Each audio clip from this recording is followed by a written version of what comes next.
చేశారు. మీరంతా తప్పుడు దారిలో వెళ్తున్నారు, మళ్ళీ తిరిగి నా దారిలోకి రావాల్సిందే. నాపై కనీసం ఇంత పెద్ద ఎత్తున చర్చ జరుగుతున్నా నాపై దాడి చేసే ప్రయత్నం, అటు మాటల దాడి కానివ్వండి, మా పైన ఇన్ని కుట్రలు జరుగుతున్నా కనీసం స్పందించరా? నాపై ఎమ్మెల్సీ చింతపండు నవీన్ అలియాస్ తీన్మార్ మల్లన చేసిన ఆరోపణల పైన ఇప్పటివరకు ఎవరు బీఆర్ఎస్ నాయకులు స్పందించలేదు. అయితే బీఆర్ఎస్ నాయకులు స్పందించకపోవడం పైన అది వారి విఘ్నతకే వదిలేస్తున్నారని చెప్పి చాలా క్లియర్గా కవిత చెప్పుకొచ్చారు. కాంగ్రెస్ ప్రభుత్వానికి కవిత మద్దతు ఉంది. బీసీ రిజర్వేషన్ పైన ప్రభుత్వం తీసుకొచ్చిన ఆర్డినెన్స్ కరెక్టే అంటూ కూడా కవిత సమర్థించారు. అయితే చింతపండు నవీన్ మాట్లాడిన వ్యాఖ్యల పైన కాంగ్రెస్ ప్రభుత్వమైన నాకు సహకరించింది, నాకు మద్దతు తెలిపింది, కానీ మీరు కనీసం నాకు మద్దతు తెలపరా?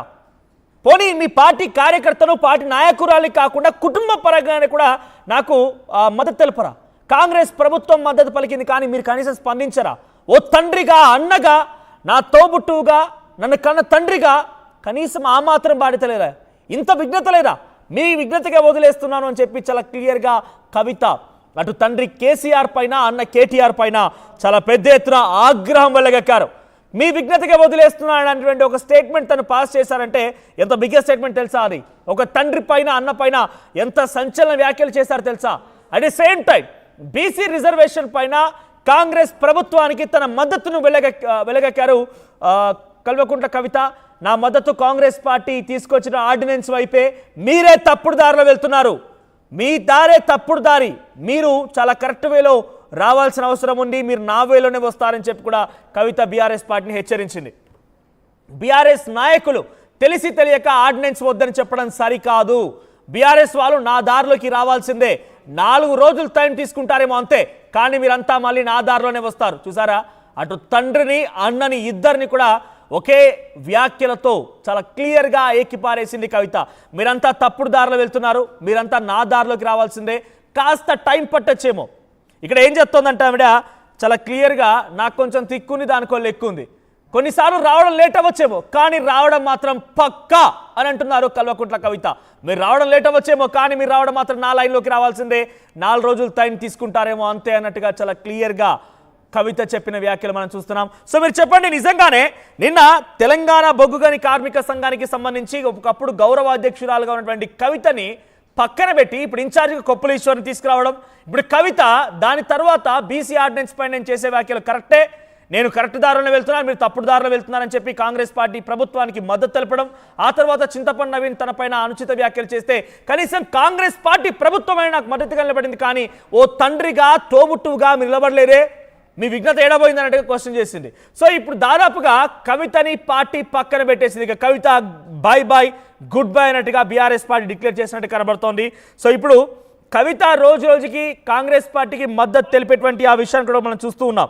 సో ఈ మద్దతు ఎలా ఉంది, ఎటువంటి చర్చనీయాంశంగా మారింది, మీ అభిప్రాయాన్ని కామెంట్ చేయండి. అట్ ది సేమ్ టైం ఎందుకు కవితని పక్కన పెట్టాల్సి వచ్చింది? అప్పుడు గతంలో లిక్కర్ స్కామ్ అంశంలో కూడా కవితకు సంబంధించి జైలుకి వెళ్తే కనీసం తన తండ్రి ఒక్కసారి కూడా జైలుకి వెళ్ళలేదు.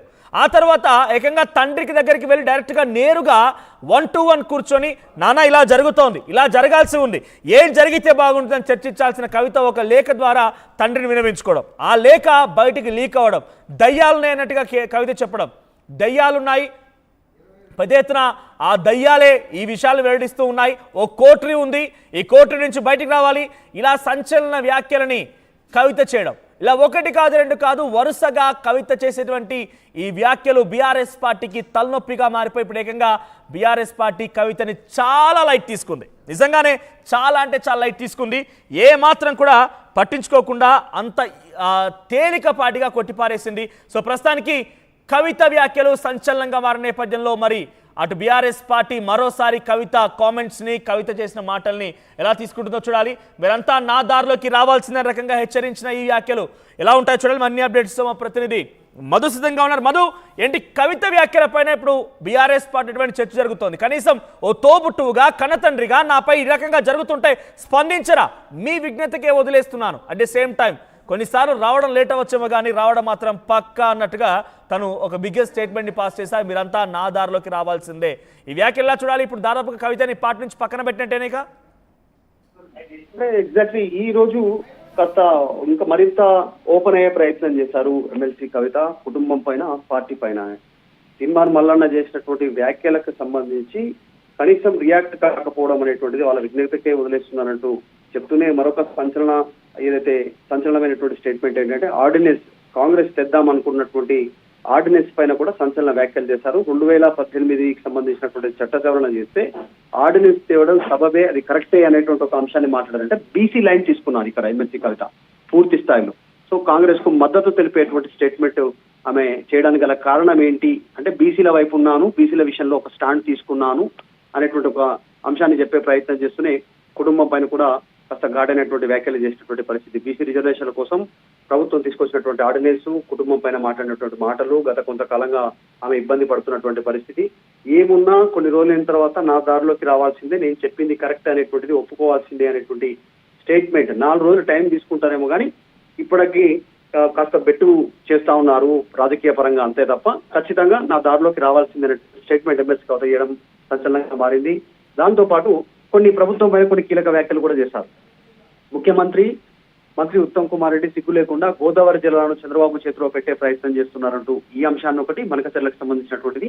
బనకచెర్లపై చర్చ జరగలేదని రేవంత్ రెడ్డి చెప్పే ప్రయత్నం చేస్తా ఉన్నారు, కానీ జరిగింది అది బయటికి చెప్పట్లేదు అనేటువంటి అంశాన్ని ఆమె చెప్తారు. దాంతో పాటు ముఖ్యమంత్రి మెగా కంపెనీ వాటా కోసమే ఢిల్లీకి వెళ్లారు అనేటువంటిది. మెగా కంపెనీ నుంచి మెగా ఇంజనీరింగ్ కంపెనీ ఏదైతే ఉందో MEL, దానికి సంబంధించినటువంటి వాళ్ళకి సంబంధించిన కాంట్రాక్టులు, కమిషన్ ఏవైతే ఆ వాటా కోసం వారితో మాట్లాడుకున్న కమిషన్ కోసం ఢిల్లీ వెళ్లారు.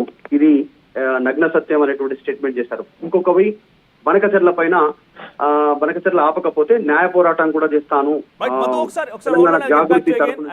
ఒకసారి మనం పబ్లిక్ ఒపీనియన్ అడుగుదాం. నిజంగానే కవితని బీఆర్ఎస్ పార్టీ పక్కన పెట్టిందా? అసలు కవిత బీఆర్ఎస్ పార్టీ లైన్లో ఉందా? ఒక బీఆర్ఎస్ పార్టీ కార్యకర్తగానో లేకుంటే తెలంగాణ సమాజంలో ఉన్నటువంటి రాజకీయాలను ఫాలో అయ్యే వ్యక్తిగా మీ అభిప్రాయాన్ని కామెంట్ చేయండి. కవిత వ్యాఖ్యలను మీరు ఏకీభవిస్తున్నారా, లేదంటే బీఆర్ఎస్ పార్టీకి సంబంధించి అటు కేటీఆర్ కానివ్వండి, హరీష్ రావు కానివ్వండి, కవిత ఆ వ్యాఖ్యల్ని కొంత పట్టించుకున్నటువంటి విధంగానే బిహేవ్ చేస్తున్న కేసీఆర్ కానివ్వండి, మీ సపోర్ట్ ఎవరికి? కవిత వైపా, కేటీఆర్, హరీష్ రావు వైపు? బికాస్ చాలా రోజులుగా మీరు చూస్తున్నారు తెలంగాణ జాగృతి ఎప్పుడైతే మళ్ళీ యాక్టివ్ అయిందో అప్పటి నుంచి కూడా కవిత మెల్లో కనిపించేది కేవలం జాగృతి కండువా మాత్రమే. అక్కడ కేసీఆర్ కనీసం ఆనవాళ్ళు కూడా ఉండవు. తన మెడలో కండువా చూడండి మీకు కనిపిస్తోంది, కేవలం కవిత బొమ్మ మాత్రమే కనబడుతుంది. ఇక్కడ కేసీఆర్ ఆనవాళ్ళు కూడా లేవు. అట్ ది సేమ్ టైం ఇప్పుడు ఇంత పెద్ద ఎత్తున డైరెక్ట్గా ఒక ఎమ్మెల్సీ కంచం పొత్తుందా మంచం పొత్తుందా అనే వ్యాఖ్యలు చేస్తే తీవ్రంగా ఖండించింది ఆ కాంగ్రెస్ పార్టీ ప్రభుత్వం కూడా. ఎమ్మెల్సీ మహేష్ కుమార్ గౌడ్ పిసిసి అధ్యక్షుడు ఆయన ఖండించారు. అట్ ది సేమ్ టైం మంత్రి పొన్నం ప్రభాకర్ స్పందించారు. అంటే కాంగ్రెస్ పార్టీ ప్రభుత్వంలో ఉన్న పెద్దలు కూడా కొంత కవితకు సపోర్ట్గా నిలబడుతున్నారు. కానీ ఏ మాత్రం సంబంధం లేని వ్యక్తులు కూడా ఒక రకంగా ప్రతిపక్షంలో ఉన్నటువంటి ఆ పార్టీ లేకుంటే కవిత వ్యాఖ్యలకు సంబంధించి కూడా అధికారంలో ఉన్నటువంటి పార్టీ స్పందిస్తోంది, ఆ నాయకులు స్పందిస్తున్నారు. కానీ బీఆర్ఎస్ పార్టీ తన తోబుట్టువైనటువంటి కేటీఆర్ ఎక్కడ స్పందించడం లేదు, తన కన్నతనటువంటి కేసీఆర్ ఎక్కడ స్పందించలేదు. ఒక రకంగా చాలా ఎమోషనల్గా బారుతోనే కవిత వ్యాఖ్యలు మనకు కనబడుతున్నాయి. మీరంతా తప్పుడు దారిలో వెళ్తున్నారు, మీ విజ్ఞతకే వదిలేస్తున్నాను. సో మీ సపోర్ట్ వరకు మీరు కామెంట్ చేయండి. అటు కవితకు సపోర్ట్ చేస్తారా, కేటీఆర్, హరీష్ రావుకు సపోర్ట్ చేస్తారా? లేదు అంటే కనుక కవితను దాదాపుగా పార్టీ నుంచి పక్కన పెట్టినట్టేనే. కవిత పని అయిపోయిందా? కవితని పార్టీ నుంచి పక్కన పెట్టేసి కవిత గుడ్ బై చెప్పినట్టేనా? కవిత కొత్తగా ఓ కుంపటి పెట్టబోతున్నారా? ఒకసారి మీ అభిప్రాయం కామెంట్ చేయండి. ఎస్ మధు, కేవలం కాన్ఫిడెంట్గా మనం కేవలం బీఆర్ఎస్ పార్టీకి సంబంధించినటువంటి ఆ నాయకుల పైన, బీఆర్ఎస్ పార్టీ పైన చేసినటువంటి కామెంట్స్ మనం కాన్ఫిడెంట్గా మాట్లాడుకుంటే ఏంటి కవిత తన ఆగ్రహాన్ని వెళ్ళగక్కారా, ఆవేదన వెళ్ళబుచ్చారా? నేను ఇంతలా పోరాటం చేస్తున్నా, కనీసం నాకు ఫలితం లేకుండా పోయింది, నా పైన ఒక వ్యక్తి కామెంట్స్ చేస్తే కనీసం ఒక ఆడబిడ్డగా కనికరం చూపించలేదు, ఒక తోబుట్టుగా కనికరం చూపించలేదు, అట్ ది సేమ్ టైం ఒక కన్న కూతురుగా కనికరం చూపించలేదు. ఈ రకమైన ఎమోషనల్ డైలాగ్తో తను మాట్లాడుకొచ్చారా, లేదంటే మీరంతా తప్పుడు నేనే కరెక్ట్ అన్నట్టుగా తన కాన్ఫిడెన్స్ని, తన అహంకారాన్ని వెళ్ళబుచ్చారా? ఎలా చూడాలి? మెల్లిగా ఒక్కొక్క అంశాన్ని క్లారిటీ ఇచ్చే ప్రయత్నం చేస్తా ఉన్నారు బీఆర్ఎస్ కవిత విషయంలో. ఈయన బొగ్గు గనుల కార్మిక సంఘానికి సంబంధించిన నాయకుడిగా కొప్పుల ఈశ్వరిని నియమించడంతో ఇక బాధ్యతల నుంచి తప్పిస్తున్నాము కవితను అనేటువంటి ఒక మెసేజ్ ఇచ్చే ప్రయత్నం బీఆర్ఎస్ చేస్తా ఉంది చాలా స్పష్టంగా. ఇది స్వతహాగా కేటీఆర్ తీసుకున్న నిర్ణయం కాదు, డైరెక్ట్ గా కేసీఆర్ సూచన మేరకే ఈ నిర్ణయం తీసుకున్నట్టుగా తెలుస్తా ఉంది.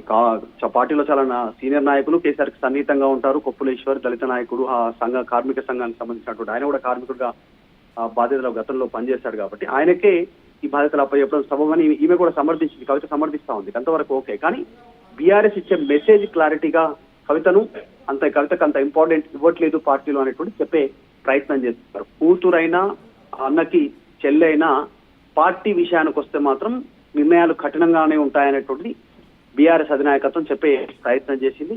ఈమెకు కవిత కూడా దాన్ని సమర్థించింది.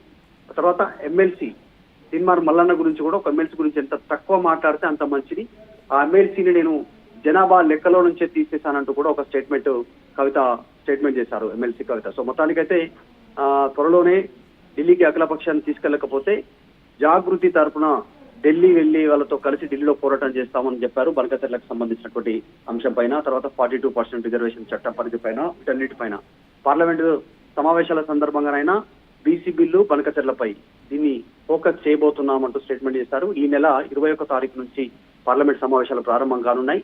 దానికి సంబంధించి కార్యాచరణ రూపొందిస్తున్నట్టుగా తెలుస్తా ఉంది.